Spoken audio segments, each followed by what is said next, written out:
ये जो depression word है आजकल बहुत कॉमन हो गया है, छोटे छोटे बच्चे भी कह रहे हैं कि मैं डिप्रेस्ड हूँ। हंसने वाली बात नहीं है, और वो दवाइयाँ खा रहे हैं। अब सबसे पहले हमको मिल करके ये समझना है व्हाट इज डिप्रेशन, और फिर देखेंगे कि इसका क्या सोल्यूशन है। क्या ये सिर्फ एक साइकोलॉजिकल सोच है, या फिर इसका फिजिकल जो हमारे अंदर केमिकल जो इम्बैलेंसेस हो रहे हैं ब्रेन के अंदर, उससे भी कोई कनेक्शन है? सर डिप्रेशन बेसिकली मुझे ये लगता है कि वो चीज़ है जब हम बहुत ज़्यादा एक्सपेक्ट करते हैं और हमें डर होता है कि हम वो एक्सपेक्टेशंस को फुलफिल नहीं कर पाएंगे। वो किसी और की भी एक्सपेक्टेशन हो सकती है, वो हमारी भी एक्सपेक्टेशन होती है। तो जब वो एक्सपेक्टेशन फुलफिल नहीं हो पाती, अल्कोहल ले लेते हैं, सिगरेट्स ले लेते हैं। और सिर्फ सिगरेट और अल्कोहल ही नहीं, मेडिकेशंस हैं बहुत सारी। Yes sir. मेडिकेशन पे हम चले जाते हैं, फिर मेडिकेशन के अपने साइड इफेक्ट्स हैं। बिल्कुल सर। कोई भी मेडिकेशन होती है उसके अपने साइड इफेक्ट्स होते हैं। हाँ जी सर। पॉइंट ये आ रहा है, व्हाट इज डिप्रेशन? पीछे उनको देना मैं, स्टेट ऑफ माइंड पे डिपेंड कर रहा है कि हम नेगेटिव सोच रहे हैं पॉजिटिव। कि जिस तरह से हम सोच रहे हैं, जिस तरह से हमारे फीलिंग्स इमोशंस काम कर रहे हैं, क्या इसके पीछे कोई फिजिकल रीजन भी है? हम क्या करते हैं, हमेशा एक प्रॉब्लम के एक छोटे से फ्रेगमेंट को देखते हैं और उस फ्रेगमेंट पे काम करते रहते हैं। होलिस्टिक अप्रोच नहीं है हमारी। होलिस्टिक मतलब कि हम पूरी तरह से नहीं देखते हैं किसी भी प्रॉब्लम को। मान लो प्रॉब्लम ये है, इसके इतने से एस्पेक्ट को हमने देख लिया या आधे को देख लिया और उस आधे को ठीक करते चले जा रहे हो, क्या उससे वो प्रॉब्लम ठीक हो जाएगी?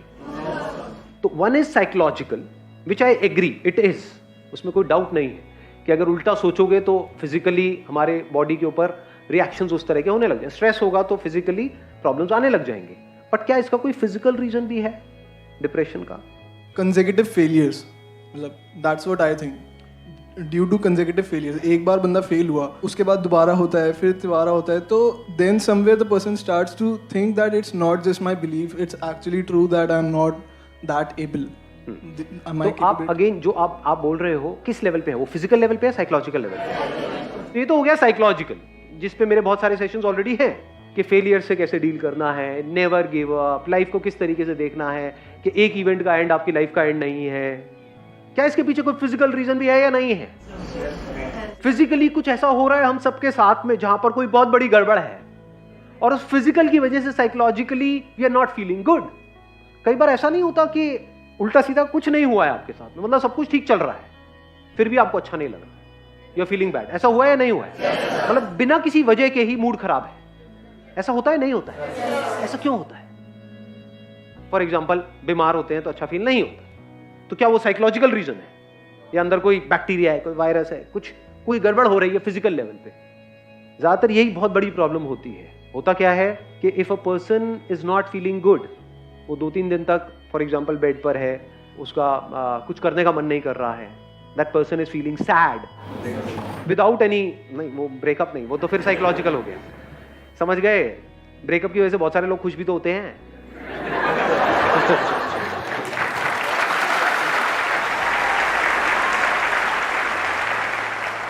ध्यान से समझ लेना, आप किसी डॉक्टर के पास में जाओगे तो वो साइकोलॉजिकल पे ज्यादा ध्यान नहीं देगा।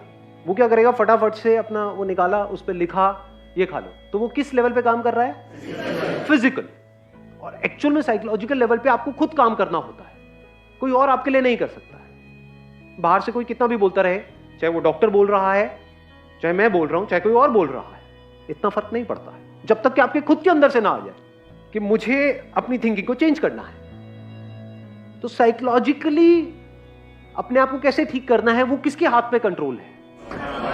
पूरी तरह से आपके हाथ में है। पहले तो इसको अच्छे से समझ लो। जिसने सोच लिया कि नहीं अब बहुत हुआ, अब मुझे आगे बढ़ना है लाइफ में, 1 सेकंड में बाहर, मतलब 1 महीने तक बैठ करके रो रहे थे, ऐसा होता है लाइफ में? नहीं होता है। फिर कुछ गड़बड़ हो गई, पड़े हुए हैं, अरे यार सब खत्म हो गया, सब बर्बाद हो गया, अब कुछ नहीं बचा है, अब तो कुछ हो ही नहीं सकता है, मेरी जिंदगी झंड है, ये सब उल्टा सीधा अपने आप को बोले चले जा रहे। एकदम से एक मूवमेंट नहीं आता है, चल खड़ा हो, आगे बढ़ यार, कोई बात नहीं, क्या हो गया, और एकदम से सब कुछ बदल जाता है।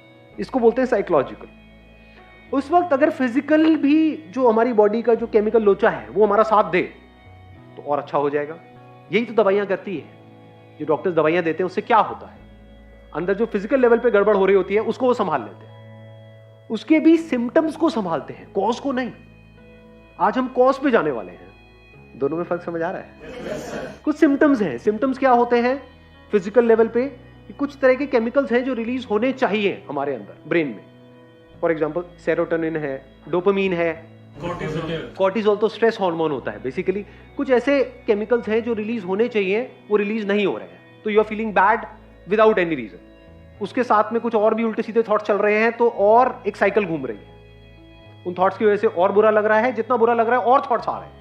जब मूड खराब होता है तो कैसे गाने सुनने का मन करता है, समझ रहे हो ना क्या हो रहा है, और जितने सैड गाने सुनते हो क्या होता है, और सैड। और जब मूड बहुत बढ़िया होता है तब कैसे गाने सुनने का मन करता है, एनर्जेटिक। समझ रहे हो ना ये कैसे एक दूसरे को इंपैक्ट करता है, फिजिकल और साइकोलॉजिकल। इन दोनों को अगर हम समझ पाएं और इन दोनों लेवल्स पे अच्छे से काम करें तब जाकर के इस प्रॉब्लम का हम एक्चुअल में परमानेंट सॉल्यूशन निकाल पाए। अब इसको ध्यान से समझ लेना, मतलब फिजिकली क्या गड़बड़ होती है, कुछ ऐसे केमिकल्स हैं जो रिलीज होने चाहिए हमारी ब्रेन में, वो नहीं होते हैं, जिसकी वजह से वी स्टार्ट फीलिंग बैड। और कुछ ऐसे केमिकल्स हैं जो रिलीज नहीं होने चाहिए, फॉर एग्जांपल कॉर्टिसोल, वो रिलीज होता चला जाता है, स्ट्रेस हार्मोन भी बोलते हैं उसको। तो ये मेडिकेशंस क्या करती है, उसको ब्लॉक करती है जो रिलीज नहीं होना चाहिए, और जो होना चाहिए उसको आर्टिफिशियली क्रिएट कर देती है, वो रिलीज होने लग जाता है, तो आपको अच्छा फील होने लग जाता है, दवाई लेते एकदम से अच्छा फील होने लग जाता है। बट क्या ये परमानेंट सोल्यूशन है?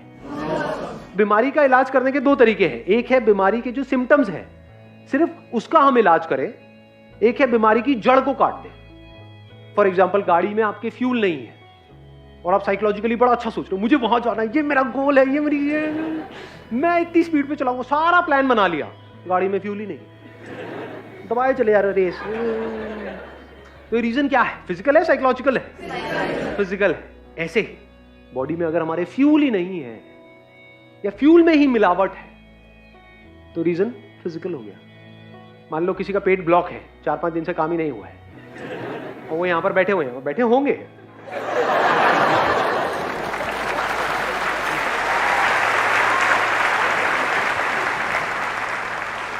क्या वो ढंग से समझ पाएंगे कि मैं बोल क्या रहा हूं? सब ब्लॉक हुआ पड़ा है। आयुर्वेदा क्या कहता है, हर बीमारी की जड़ क्या है? पेट है, ये पता है हमको। क्योंकि जो भी फ्यूल चाहिए हमारी बॉडी को, चाहे ब्रेन को चाहिए, चाहे और ऑर्गन्स को चाहिए, कुछ भी चाहिए, यानी जो हम खाते हैं उसको एनर्जी में कन्वर्ट करने का काम कहां पर होता है? यहां पर होता है। तो अगर पेट हमारा ठीक काम नहीं कर रहा है तो ब्रेन कैसे ठीक काम करेगा?